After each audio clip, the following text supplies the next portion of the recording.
Look back at verse 4 of chapter 4, and I'm going to be plowing through this, taking a couple of bypaths, but plowing through this wording. Now, where we're headed is, and I want you to keep your hopes going, we're going to look at the chief example of someone who was a friend of the world and therefore incurred God's wrath, and who lived in the lust of the flesh, and I want you to see what the ultimate outcome of that is. And I think the greatest example of that in the Bible is, of course, Samson, a believer, a hero of the faith, and yet one who was consumed by his lusts.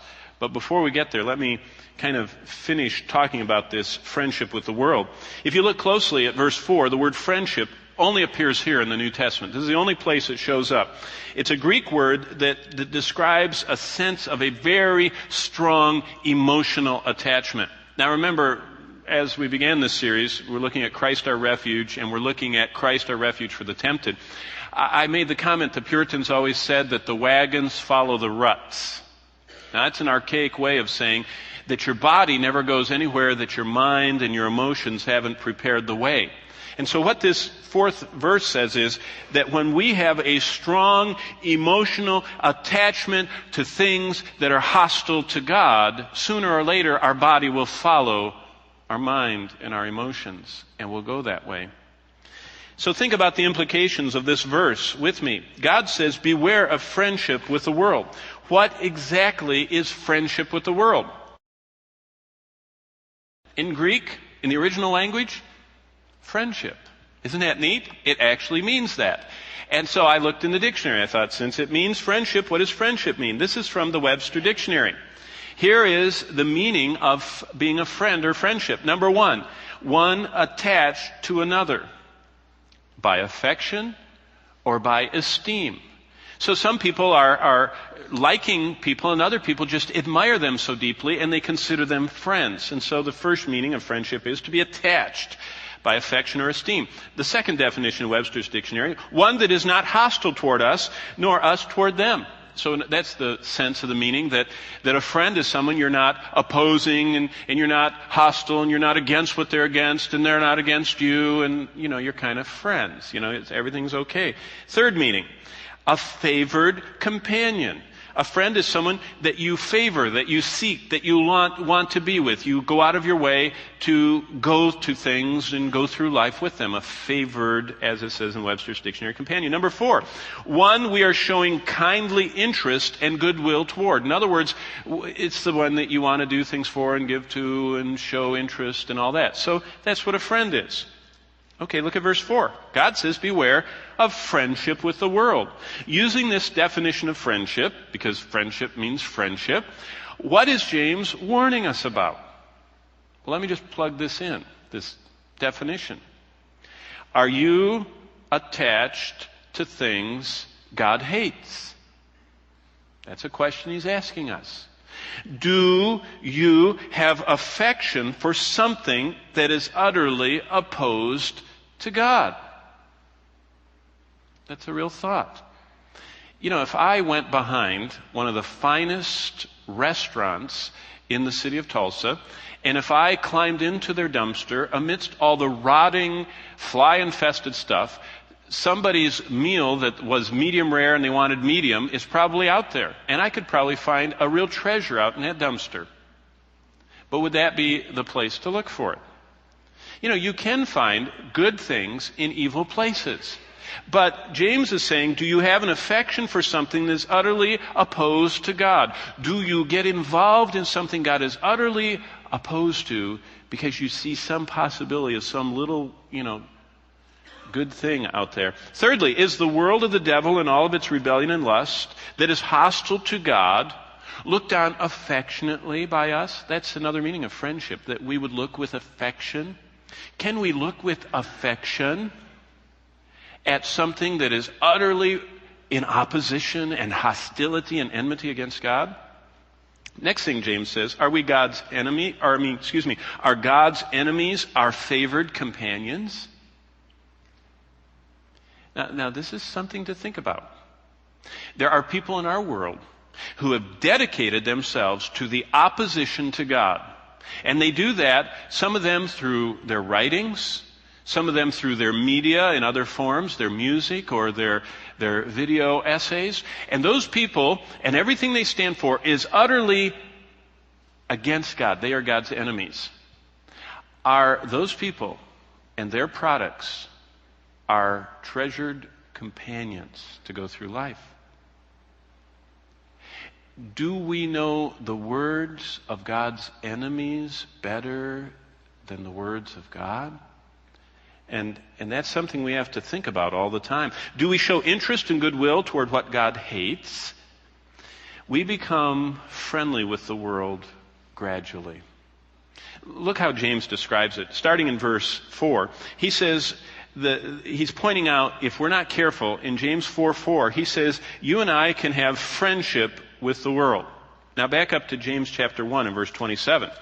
Because he's already told us what happens when we get friendly with the world. And that's in verse 27. And that's the second progression that this book brings out. In verse 27, friendship with the world leads to James 1:27 being spotted by the world. Now what is being spotted by the world? He says, pure religion undefiled before God and the Father is this, to keep one's garments unspotted from the world. And is to visit the fatherless and the widows in their affliction. But what is that little spotted part about? Well, that's when we allow areas of our lives to be patterned by the current desires of the world. That's a spot in our life. It's something, when we allow part of us to be world-like instead of what we're saved to be God-like, it's a little spot. And God says, I don't want you to be spotted by the world. You wear your beautiful, pure white outfit, and you're careful. Bonnie asked me to light the fireplace last night, which hasn't been lit since, it was cold last time. And I was wearing my favorite warm-up deal, and it's real light colored. And I knew what's inside that fireplace, black soot. So I took that off because I didn't want to stick my arm in there and get spotted. Do you have a similar desire to keep your life unspotted, as James 1:27 says, by allowing your life to be patterned by the current desires of the world?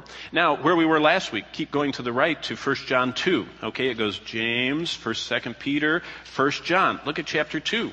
Because what happens, look at this progression, when we become friends of the world, we get spotted by the world, and then this friendship, 1 John 2:15, leads us to loving the world.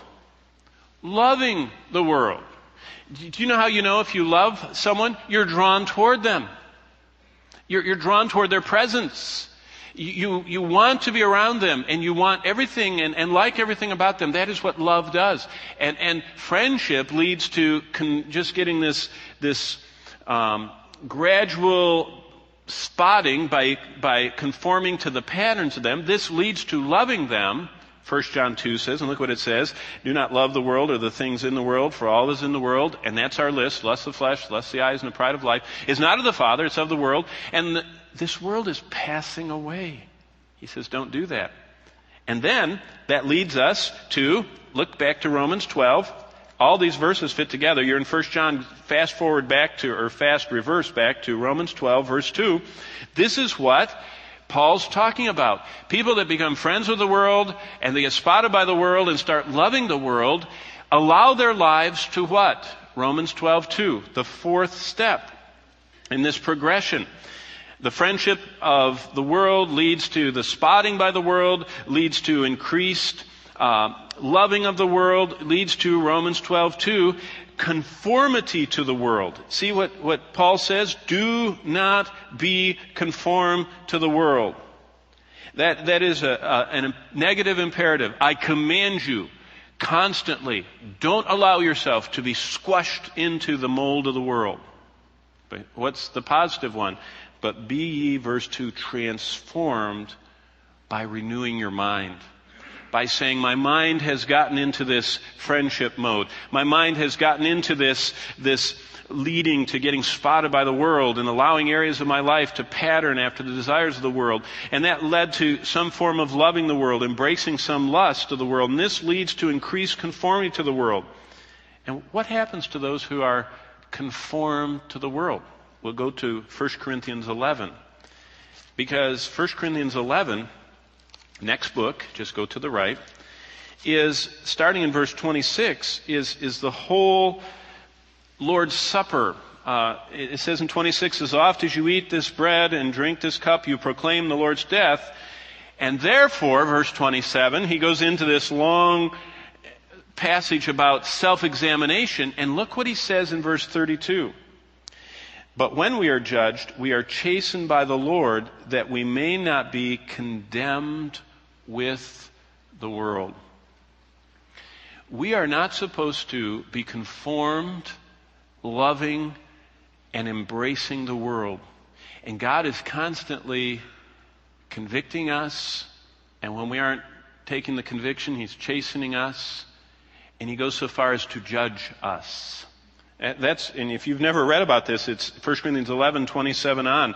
Verse 30 says, for this reason many are weak and sick among you, and many sleep. That's one of three very glaring warnings in the Bible, that Christians can be deeply chastened by God for their unwillingness to turn from friendship, loving, conformity, and living by the lust of the eyes, the flesh, and the pride of life. And God is very practical. He says, if you don't give up that, I'll weaken you. You won't like anything. I'll make you sick. You won't think about anything but your health. And if you persist, I will kill you and bring you home. That's the ultimate form of God's chastening. Now, it doesn't mean every time an old person dies that God judged him. For most of us, it's a blessing to go home. But the untimely chastening death of Christians is a doctrine taught in the Bible. And so that's the reason that we should be careful.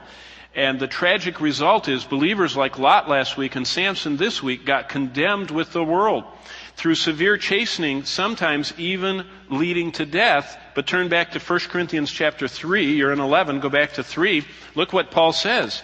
He says, yet their souls, these chastened individuals like Lot and Samson and the Corinthians for all their excesses that they wouldn't repent of, their souls are saved.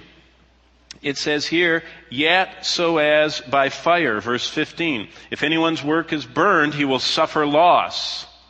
That means a life lived for self, for the flesh, as a friend of the world. All those things that we're unrepentant of, that the loss occurs. But verse 15, but he himself will be saved, yet so as by fire.